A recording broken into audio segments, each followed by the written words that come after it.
Shalom, giving all praises and glory to our power Yahweh, Bahashem Yahweh Shah, Bahashem Rachakodash.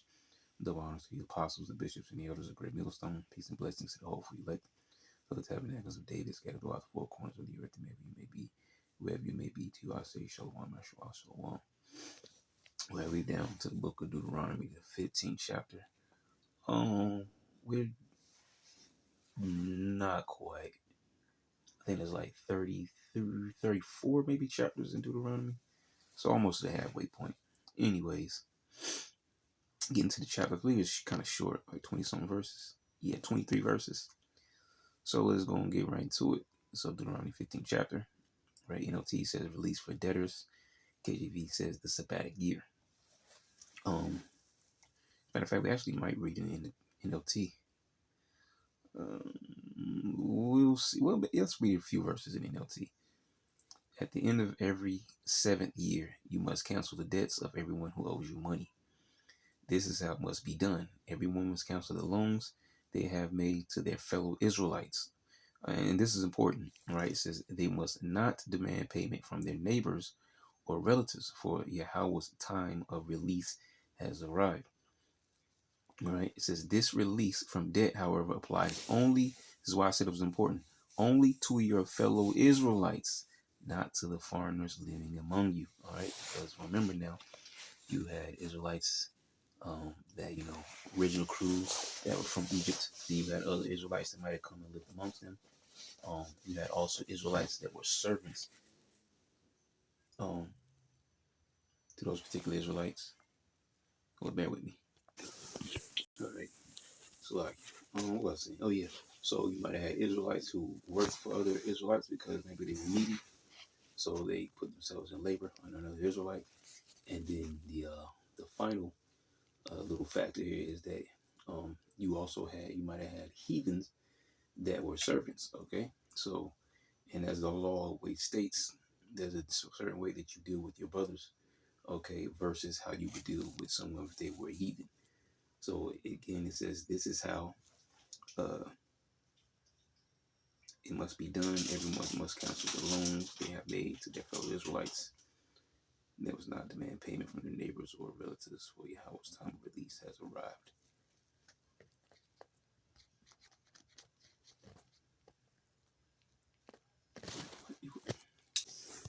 All right, let me try this one more time.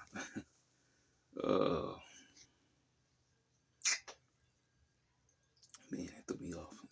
Verse 3 says, this release from debt, however, applies only to your fellow Israelites, not to the foreigners living among you. All right. Verse 4 says, there should be no poor among you, for the Lord Yahweh, your power, will greatly bless you in the land he is giving you as a special possession. All right. It says, you will receive this blessing if you are careful to obey all the commands of the Lord Yahweh, your power, that I am giving you today. Yahweh, your power, will bless you as he has promised. You will lend money to many nations, but you will lend money to many nations, but will never need to borrow. Which when you go to Deuteronomy chapter 28, at the top of that chapter, that's part of what was said there as a blessing. And then the curses, when you go into the curses, it actually says the opposite. All right, they will lend to thee, and you will be the tail and not the head. But anyway, it says many nations. It says you will lend to many nations, but will never need to borrow. You will rule many nations, but they will not rule over you. But if there are any poor Israelites in your towns when you arrive in the land the Lord Yahweh your power is giving you, do not be hard-hearted or tight-fisted toward them. In other words, stingy. Okay? Verse 7 in the KJV, if there be among you a poor man, of one of thy brethren within any of thy gates in thy land, which Yahweh thy power giveth thee, thou shalt not harden thine heart, nor shut thine hand from thy poor brother. But thou shalt open thine hand wide unto him, and shalt surely lend him sufficient for his need in that which he wanted. So basically, give to him what he needs, all right? Because he's in need, and we're supposed to lift up, our fellow brothers, right, when they're in need. And you can't be stingy about it. It says instead, be generous and lend them whatever they need. Do not be mean-spirited and refuse someone a loan because the year for canceling debts is close at hand. So, because which is funny when you think about it, because if the year of release is coming up, let's say somebody's 2 years, we can say 1 year out, all right, from that year, and you just know in the back of your mind, all right. So somebody's thinking in the back of their mind, like, yeah, this cat probably not gonna be able to pay me back. So you know what? I ain't gonna loan it to him because he's going to be free of this debt. All right. So that's being hard hearted or stingy or whatever, right? Because you're like, okay, there's only one more year, all right, before the year release. By that time, he's not gonna be able to pay me back. So the only thing I'm doing is just giving away to him freely. But remember, the scripture said there should be no poor in your land. So that's sort of what it's going into there. It says, "Do not be mean spirited and refuse someone a loan, because the year of canceling debts is close at hand. If you refuse to make the loan and the needy person cries out to the Lord Yahweh, you will be considered guilty of sin." And I want to get the word release, see what it is in Hebrew.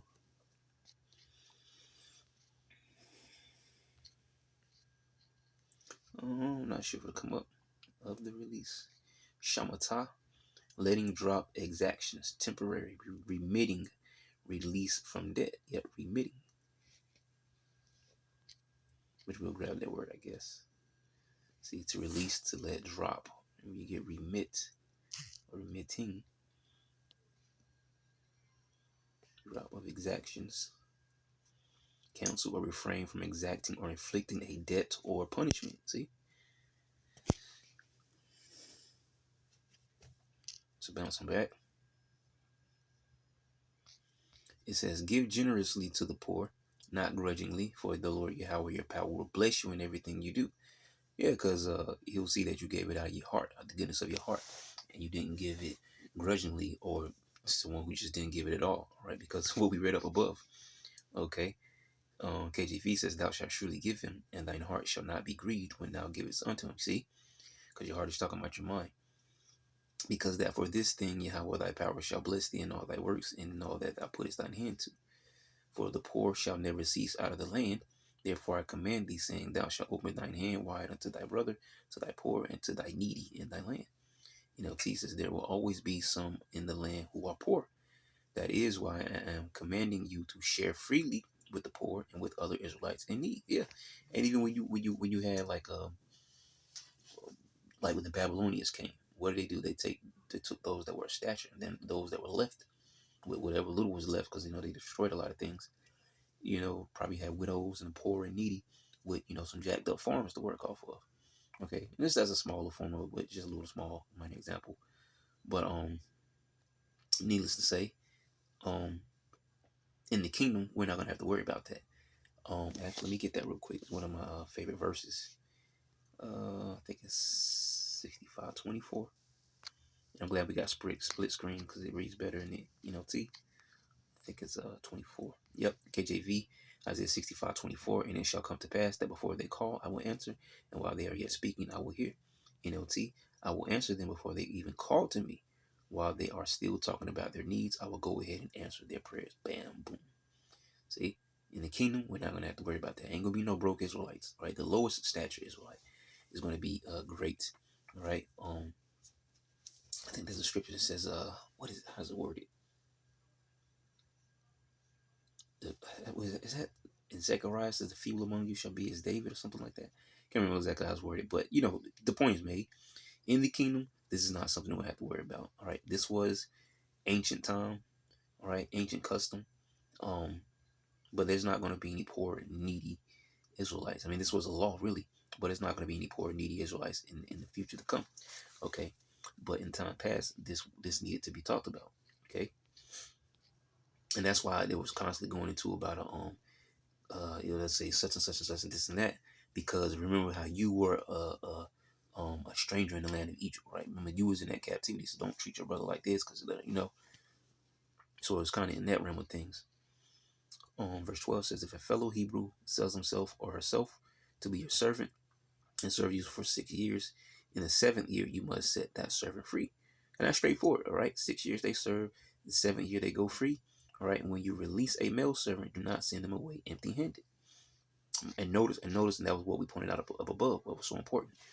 There's a difference of how you treat a fellow Israelite, a brethren, all right, versus a heathen who may also be a servant, or whatever the case may be, okay, or just so happen to live in your land. Because remember, they didn't wipe everybody out. Um, I think the Lord, what did he say? I forget exactly how it's worded, but it speaks about, to try us, basically to see if we're going to, fall to the ways of the heathens around us and their false gods and idols and stuff like that. Okay, he kept some in the land. It's like a thorn in our side. But it's to test us to see if we were going to do what the Lord says or no. Um, so it says, when you release a male servant, do not send him away empty-handed. Give him a generous farewell gift for your flock. From your flock, your threshing floor, and your wine press. So, which threshing floor might have been wheat or it could have been anything, similar. But, the threshing floor was where they would, beat the chaff off. It's a stone. Just if you look the word up, it's a stone pavement. Okay. And then, the what is it called? I forget what it's called, but it would blow away in the wind. The chaff, all right, blow away in the wind. KJ, actually, I didn't finish the NLT. We'll come back and read that one again. KJV says, thou shalt furnish him liberally out of thy flock, and out of thy floor, and out of thy winepress, of that wherewith Yahweh thy power hath blessed thee, thou shalt give unto him. Give him a generous farewell gift from your flock, your threshing floor, and your winepress. Share with him some of the bounty with which the Lord Yahweh your power has blessed you. Yeah, because if you're doing that well, to even have them as a servant in the first place, why would you want to send away this fellow brother? All right, you're supposed to love. After 7 years, 6, 7 years, all right, you send him away, and he's all jacked up. Okay, you should want to see him do good. That's why it says give with that cheerful heart. Don't be grudging about it. Don't be stingy about it. Remember that. Oh, look, check this out. See, it's what we just mentioned. Remember that you were once slaves in the land of Egypt, and Yahweh, your power, redeemed you. That is why I'm giving you this command. Beautiful. See? And thou shalt remember that thou wast a bondman in the land of Egypt, and Yahweh thy power redeemed thee. Therefore I command thee this thing today. But suppose your servant says, I will not leave you, because he loves you and your family, and he has done well with you. In that case, take an awl and push it through his earlobe into the door. After that, he will be your servant for life, and do the same for your female servants. All right. Now, real quick, I gotta jump over here and get this because there's some more that we can actually bring out in Exodus 21. So we'll also read the NLT. These are the regulations you must present to Israel. If you buy a Hebrew slave, he may serve no more than 6 years. Set him free in the 7th year, and he will owe you nothing for his freedom. Okay? Now, and you add on to that, as we just read there in Deuteronomy, okay, you're supposed to give him, some of your crop, whatever was from the threshing floor. Give him some good wine, so he can kick his feet back on, and give him out of his flock. Right? He might need some sheep, maybe a goat or two. Definitely might need the ox to plow the field. All right, because once he does that, he's able to. We use a modern day term. He's able to start his own farming business, so to speak. All right, if using modern day terms. All right, he's able to start his own, and he won't be lacking anymore because the not the goat, but the sheep could be used for, once you shear it, you can use that to make, you could sell it, make a garment out of it, or whatever the case may be. Okay, he might have cows for milk, might have some chickens, or you never know what was given to him. Okay, so when he goes away, he can build, all right, and not be destitute.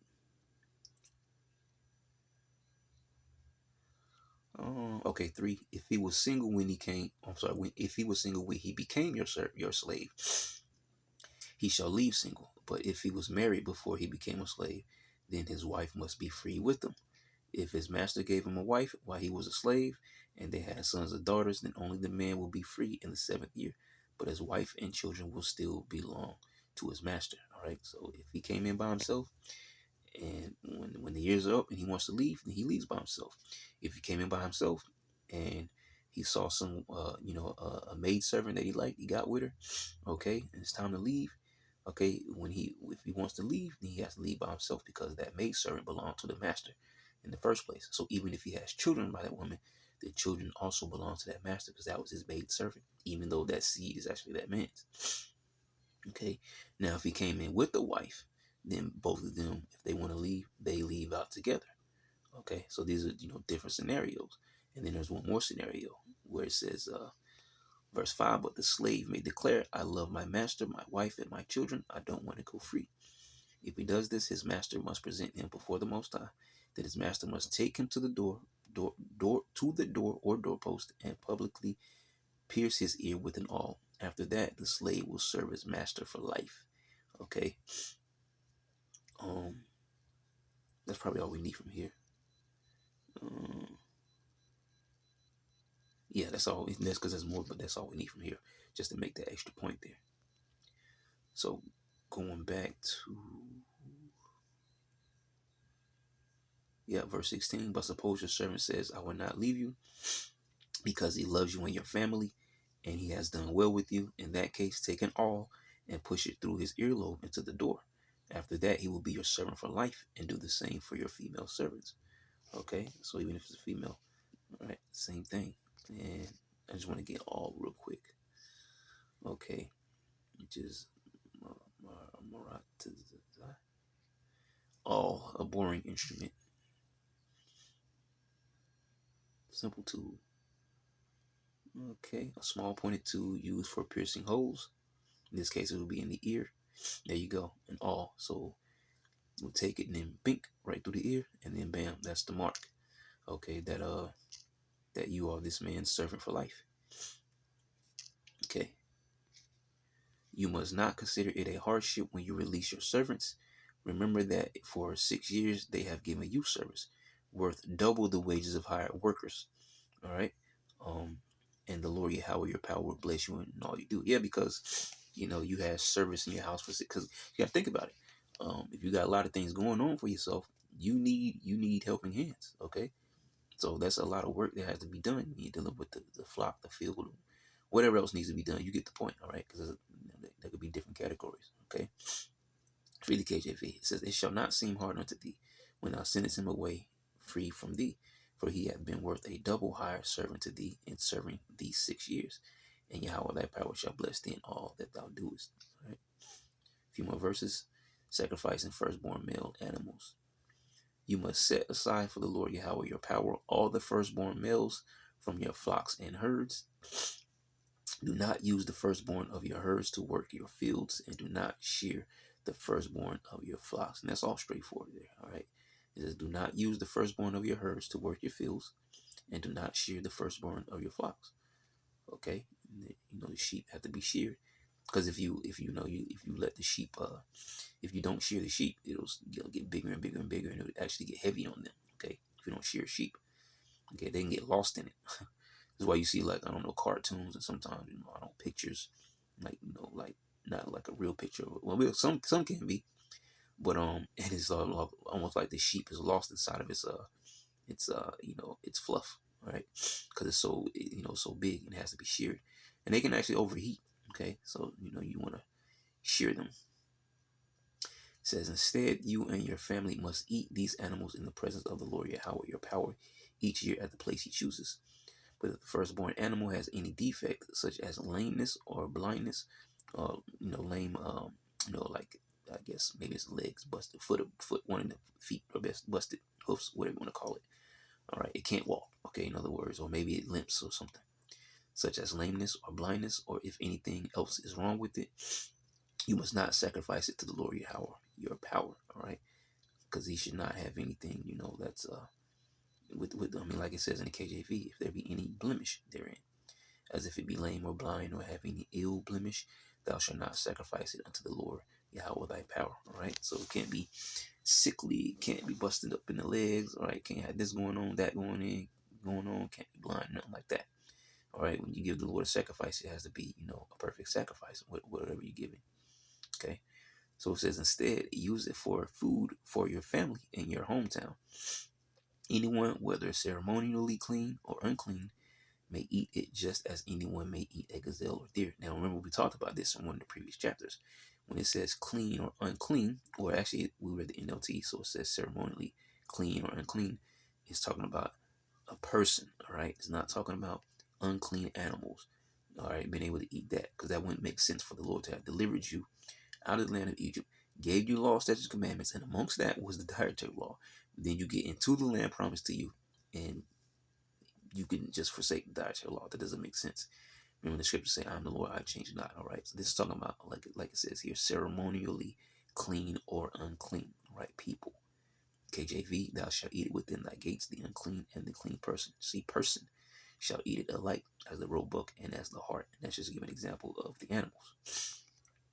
Only thou shalt not eat the blood thereof, thou shalt pour it upon the ground as water. Okay, it says, but you must not consume the blood, you must pour it out on the ground like water, which we also talked about. Let's get this real quick. Leviticus 7, I believe it's 26. Yeah, there you go. Leviticus 7 and 26. Yeah. Moreover, ye shall eat no manner of blood, where there be a fowl or beast, or of beast in any of your dwellings. Whatsoever soul it be that eateth any manner of blood, even that soul shall be cut off from his people. All right. So, bam, there you go. All right. Commanded to not to eat the blood. That's what Esau does, eating raw meat, bloody meat. Talk about what do you call it, rare or medium rare and stuff like that.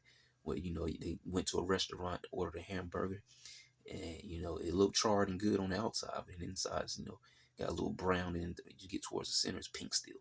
All right, might even be bloody, or they eat steaks and stuff like that. All right, now some meat you cook and they're still pink, they're just naturally pink, but Esau will intentionally cook it where it's pink and also sometimes bloody. But you get the point. All right, we're commanded not to eat the blood. Okay, cook the meat all the way. All right. So that's the end of Deuteronomy 15 chapter. Lord willing, you edify the next. And I'm going to say shalom.